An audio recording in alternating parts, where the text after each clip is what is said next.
Salut, aujourd'hui je vais te montrer comment dessiner un dragon réaliste d'imagination en commençant par définir son anatomie.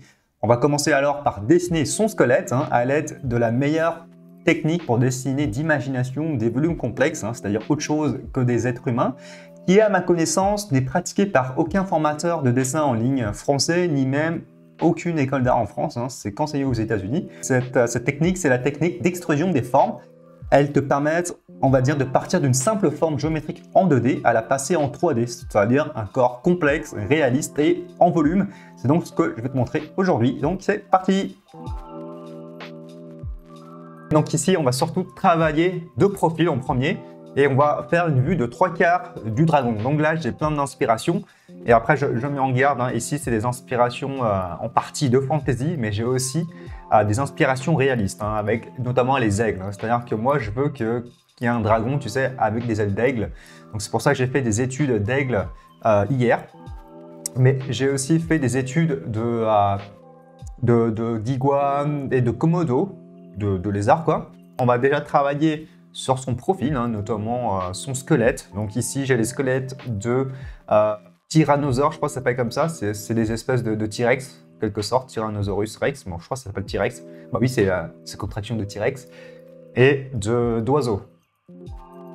Donc en premier, ce que je vais faire, c'est déjà redéfinir le profil. Ici, tu vois, j'avais déjà un profil, un semblant de profil, mais c'est pas assez défini. Tu vois, c'est là aussi mon erreur.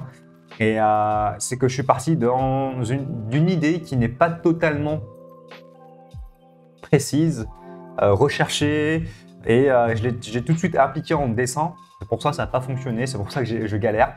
Donc là, je vais prendre mon temps et de vraiment redessiner ce dragon-là, mieux le réfléchir et prendre mon temps. Donc ici, j'aime bien cette base-là, c'est ici, là, ce volume-là. Ça fait qu'il a l'air très léger, tu vois, il est très mince. Et comme il est très léger, ça paraît plus crédible visuellement qu'il puisse voler. Donc, c'est parti, le profil en premier.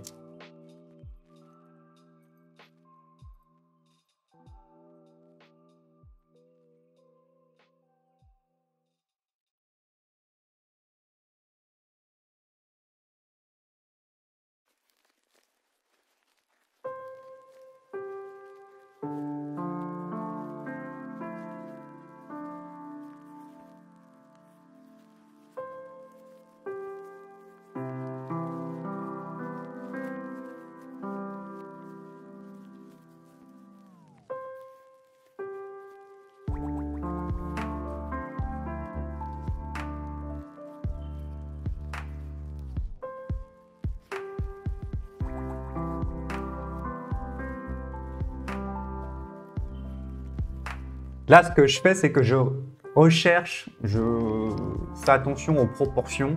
Par exemple, sur la tête, ici et ici, c'est trop équivalente. Je veux dire que je vais chercher à exagérer un petit peu plus. Tu sais, ici, là, je vais élargir un petit peu son bec.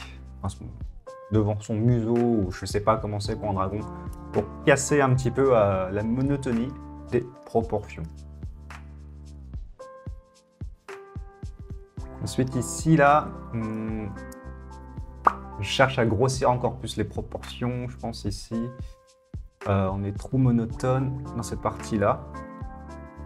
Donc, à mon avis, il faudrait pousser un petit peu la tête vers l'avant.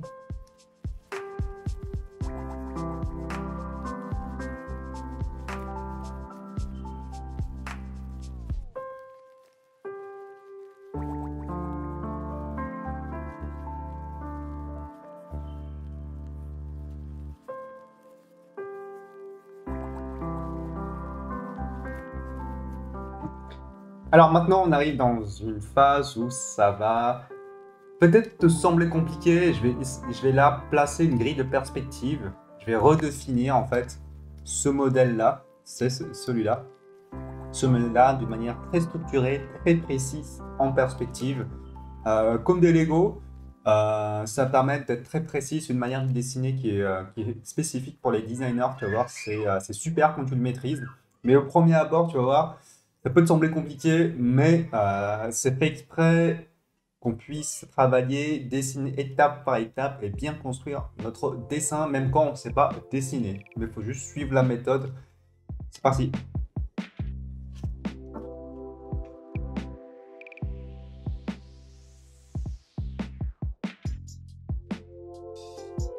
Voilà, ça me permet juste au départ de placer une perspective une perspective qu'elle soit bien placée. Et ensuite, à partir de là, avec ma grille, je vais pouvoir placer les lignes de fuite. Il y en a une qui est ici et il y en a deux autres qui sont sur les côtés là. Et maintenant, je vais dessiner une grille dans cette perspective-là.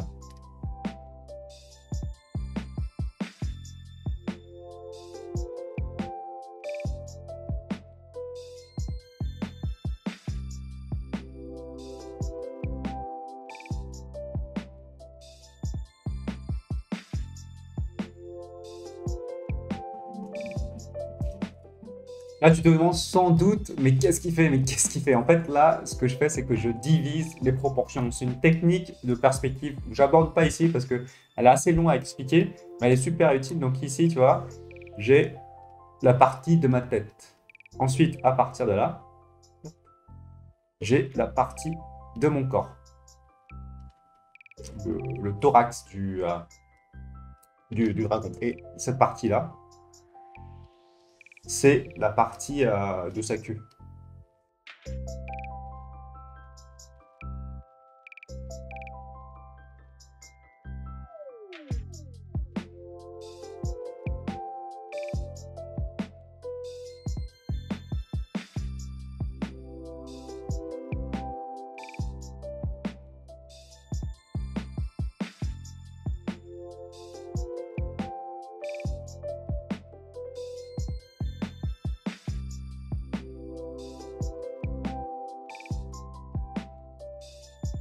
Donc voilà, là tu vois, c'est le premier rectangle, on va dire, ou carré, qui est placé en perspective. Donc par la suite, je vais avoir un volume qui va suivre ici. Mais le fait de commencer avec un seul rectangle, tu vois, je vois tout de suite qu'il y a un problème, c'est que le rectangle il est trop large. On va donc le rétrécir un petit peu, on va couper un petit peu de matière. C'est juste ça.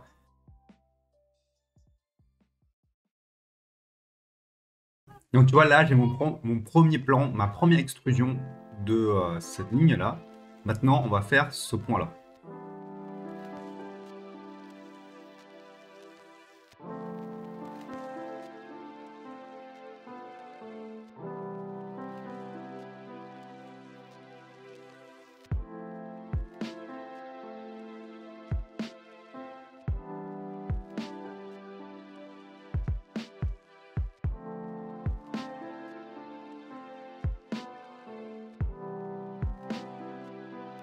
Salut, aujourd'hui c'est un nouveau jour, hein, comme d'habitude. Je dessine sur plusieurs jours mes dessins, hein. Je ne dessine pas tout le temps une seule fois. Donc ici, comme je l'ai dit, on dessine les ailes et la jambe. D'ailleurs, on y va.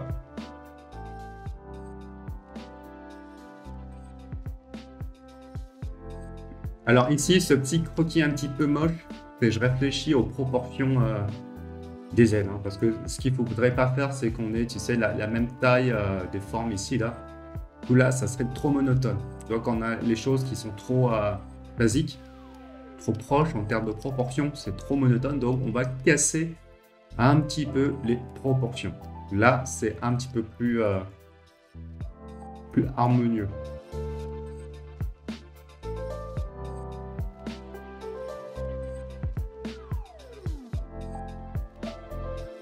Ah, petite technique là, je vais te montrer plus lentement.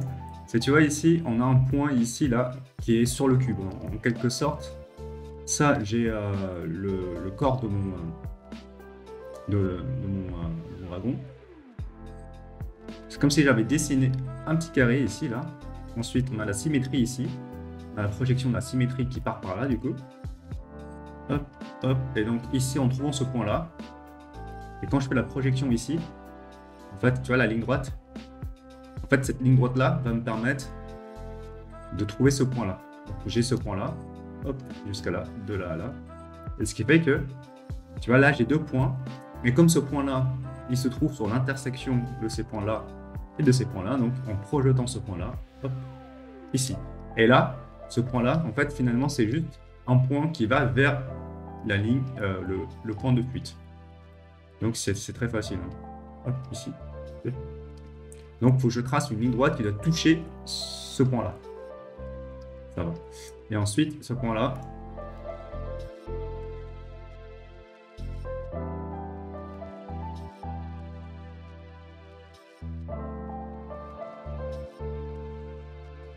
Alors, je tiens à signaler que ici, il y a des problèmes de perspective, hein, mais j'ai pas envie d'être parfait ici.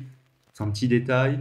Et tu vois, pour faire ça juste, ça prendrait trop de temps et ça n'a pas de réelles conséquences sur les potentiels problèmes de dessin plus tard. C'est pas très grave.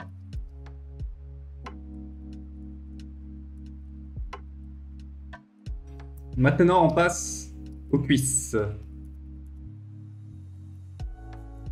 Là, déjà, on pourrait dire qu'ici, il y a son pied. Déjà, c'est déjà bien.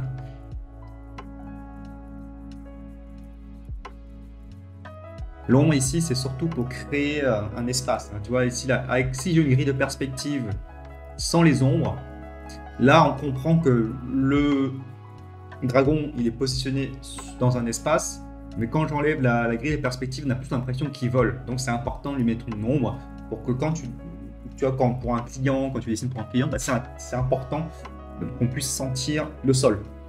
Donc hier, on avait dessiné, tu sais, la boîte du dragon, et maintenant, ce qu'on va faire, c'est déjà, avec du recul, je vais corriger quelques dessins. Là, ce que je remarque, hein, c'est très important de prendre du recul. Hein. Quand tu fais des dessins, c'est là que je commence à remarquer que j'ai fait des erreurs ici. Au niveau des genoux, je ne suis pas satisfait. C'est parce qu'au départ, je voulais dessiner ici, on va dire ici, là on a la tête du dragon, donc il y a le sens du dragon. Ici, on a sa queue. Ici, on a ses ailes. Enfin, ses ailes font plus ça. Et je voulais dessiner en quelque sorte ses cuisses comme ça. Mais je pense que pour les boîtes, c'est contre-productif et c'est pas très. Enfin, ça complexifie pour rien, quoi, en quelque sorte. C'est ça le truc, c'est comment faire hein, pour que ça soit plus simple. Finalement, je vais pas dessiner les cuisses comme ça, je vais dessiner les cuisses comme ça. Comme ça, on simplifie tout. Et justement, quand je ferai le posing, qu'est-ce que ça veut dire? C'est quand je fais la pose. Hein. On fait de l'anglais ici. Hein. Donc, c'est mieux d'avoir un anglais professionnel.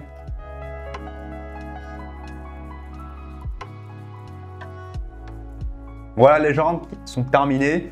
Je n'ai pas appliqué les règles de la perspective. Hein. Je les ai fait un petit peu à l'œil. Voilà, il y a des moments où il faut être rapide pour pouvoir avancer. Hein. Parfois, avancer, c'est même beaucoup plus important que la justesse de ton dessin.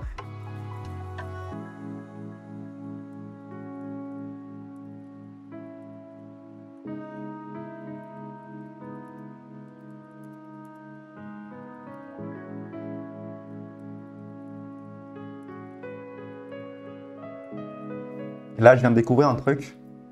J'ai pas compris ça. Je viens de comprendre. C'est que ici, là, c'est le cou en fait du T-Rex. Enfin, c'est sa première cervicale.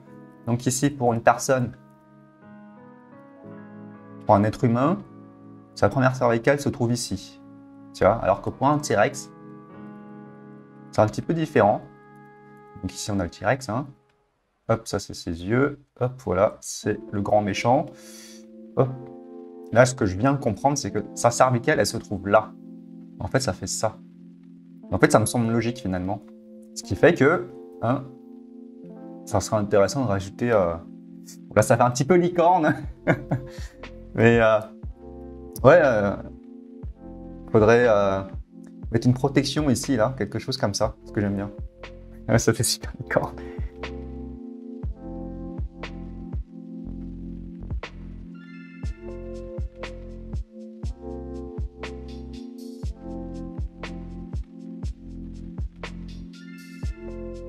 Là aussi, c'est un petit plaisir hein, de détailler et d'apprendre sur l'anatomie du T-Rex, finalement.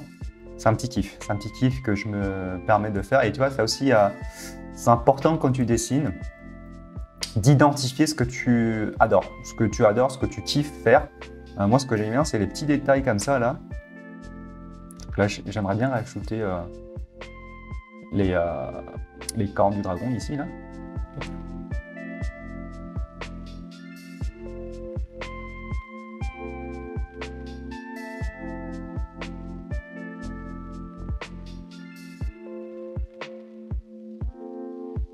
Et là, ce qui est intéressant, c'est qu'on a toujours une ligne du milieu pour nous aider. Donc, tu vois, ici, là, tout de suite, tu vois, au départ, quand j'avais pas cette ligne du milieu, je dessinais la partie. En fait, pour moi, ça, c'était cette partie-là. En fait, quand tu as cette ligne du milieu là, c'est que tu appréhendes mieux le volume.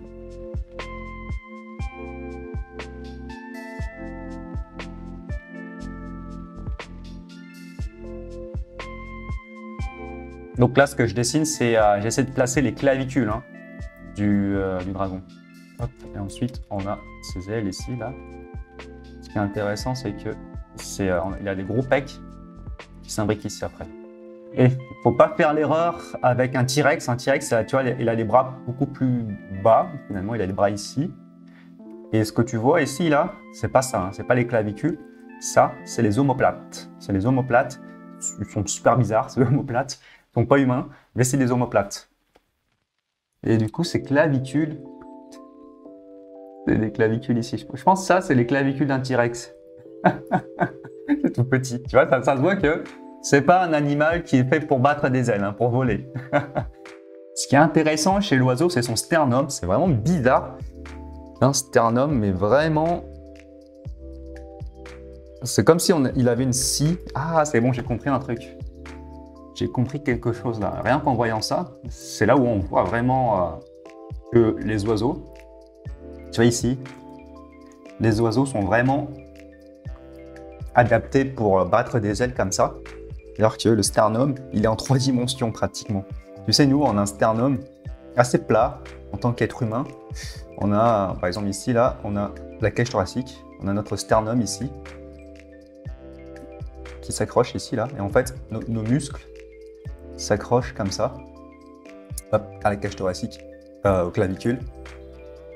Et comme ça, et ici, on a notre bras.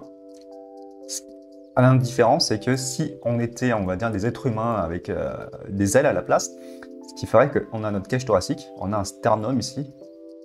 Par contre, on aura une extension, un sternum vraiment devant comme ça. Tu vois, et ça fait ça, hop, comme volume. Et on aurait vraiment des pectoraux en 3 dimensions, vraiment énormes comme ça là.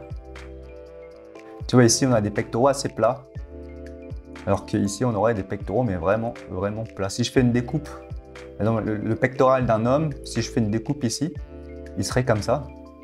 Alors que si c'était un homme-oiseau, on va dire, il serait épais comme ça, là. C'est incroyable. Hein? Donc ici, là, si tu ne comprends pas, c'est qu'ici, on a le sternum.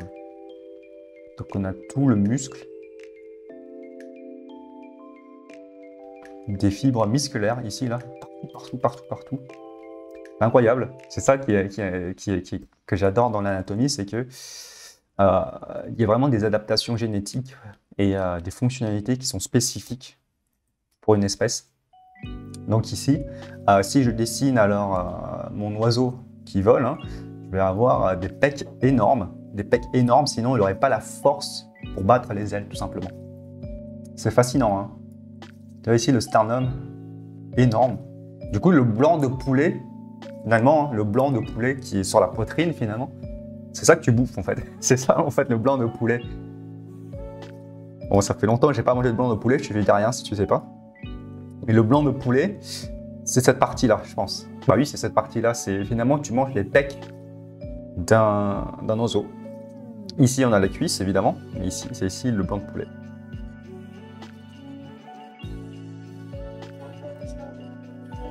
Alors, un truc que je savais pas, c'est que ici, il a 2 clavicules. C'est bizarre. Donc, il faut vraiment imaginer qu'on a les os ici, là, qui vont là. Tu vois, c'est différent aussi pour un oiseau. Donc, ici, on a la tête de l'oiseau, hop. C'est plus ici. Alors qu'un T-Rex, c'est plus ici. Mais, c'est un entre-deux. Imagine que ça doit faire ça.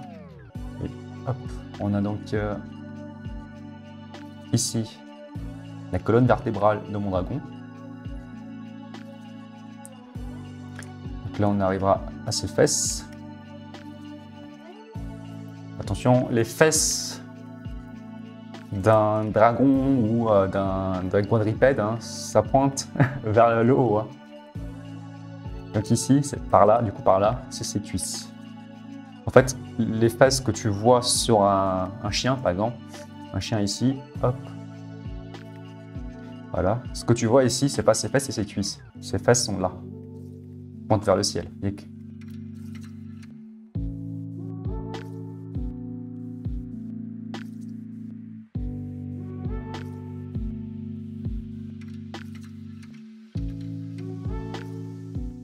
Donc là, on aura les côtes. Hein. Ils vont aller ici. Hop. Voilà. Donc je dessine pas l'autre partie. L'autre côté. Normalement, ça, c'est en noir.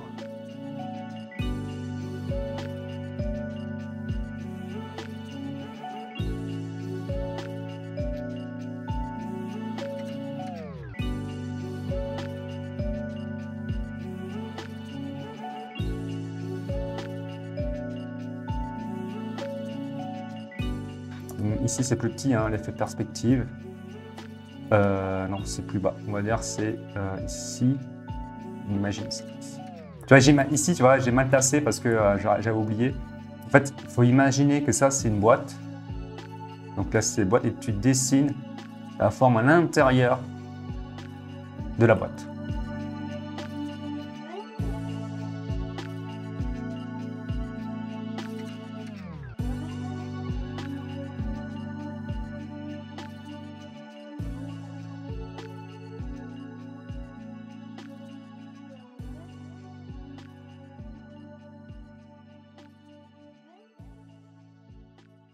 Alors ici, tu vois, le brouillon de mon squelette, et je trouve que, je sais pas ce que tu en penses, mais je trouve qu'il a une tête assez courte, finalement. Est-ce que je devrais pas la faire plus longue? Parce que j'aime bien les longs coups.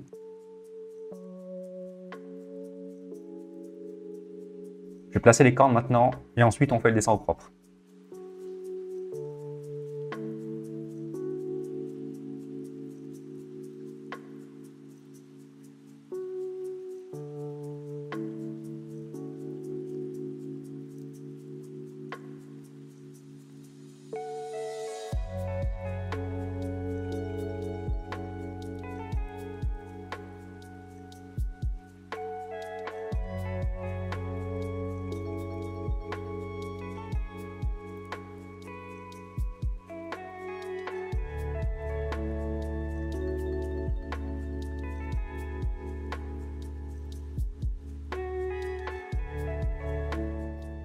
Bon, dans le dessin des griffes, je peux me permettre d'être approximatif.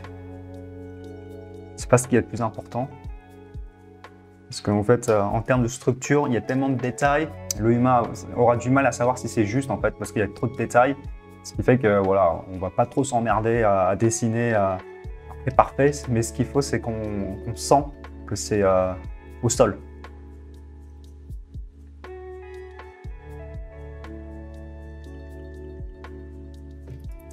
Par contre, au niveau du bassin, je ne sais pas trop comment je vais dessiner ça.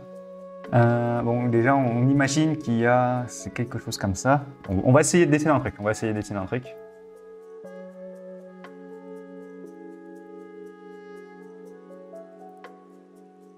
Ah oui, il y a quand même une barre ici là, qui est énorme. Ouais, je pense que je vais plutôt m'inspirer du bassin de T-Rex pour faire ça. Ouais, je pense qu'on va juste dessiner ça, c'est largement suffisant. Je vais avoir pour l'ombre, je vais juste faire un petit truc rapide juste pour qu'on sent qu'il a le pied au sol. Voilà le squelette fini du dragon. J'espère que ça t'aura plu à cette méthode de travail qui est très longue. Mais au moins, tu vois, on est précis dans notre manière de réfléchir, on avance étape par étape, on se passionne pour l'anatomie des oiseaux mélangés avec des dinosaures. Donc la prochaine étape, ça serait déjà de rajouter les plumes et de lui donner vie finalement. Et ensuite, après encore, on va continuer à lui mettre la couleur à l'illustration finale. J'espère que ça t'aura plu. N'hésite pas à mettre un petit like si t'as bien aimé comment moi je réfléchis, comment moi je design vraiment et je donne vie à une idée. Et je t'invite à t'abonner pour voir la suite de mon dessin. Et d'ailleurs, si tu as envie d'en savoir plus vraiment sur la création complète, hein, les méthodes étape par étape pour créer des personnages originaux à toi, hein, on part de ton idée jusqu'à la réalisation finale, tu peux recevoir 12 petits cours par email, hein, c'est dans la description, tu cliques sur le lien en dessous là, de cette vidéo, tu vas tomber sur une page où tu peux rentrer ton email pour recevoir un cours par jour. Ça t'explique globalement le processus de création complet. Donc je te dis à tout de suite dans ces emails et aussi à la prochaine vidéo. Salut!